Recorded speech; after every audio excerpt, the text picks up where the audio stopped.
Palestine. Are we still doing this? What, like trying to free Palestine? Yeah.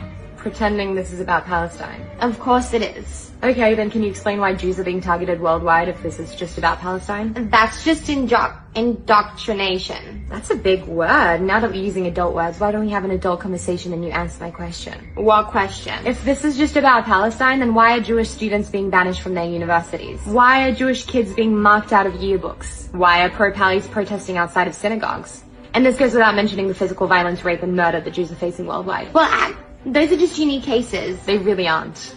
Do you ever just take a moment and think about what you stand for? Do you ever question where you get your information from and what their agenda is? Do you ever put on your little critical thinking hat and think, why don't things line up? And why in the world am I trying to justify rape? No, I mean, yes.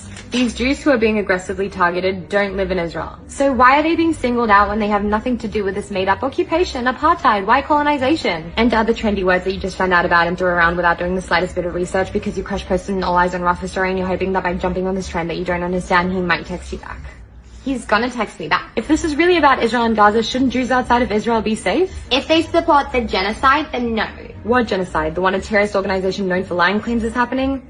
Totally viable source. It's obviously a genocide. What else could it be? A war. An awful war that fucks up both sides. A war that your beloved freedom fighters started and are solely responsible for. And every death both in Israel and in Gaza is on their hands. In wars, civilians don't die at this rate. That's very true. Wait, what? You're absolutely right. Israel's civilian to combat ratio is 1-to-1. Some sources say 1.5-to-1.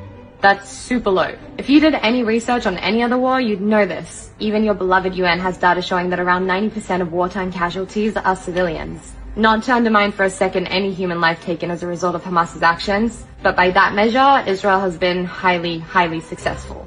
What's the UN again? And this is without even addressing the fact that Hamas uses Palestinians as human shields. Okay, now you're just making stuff up.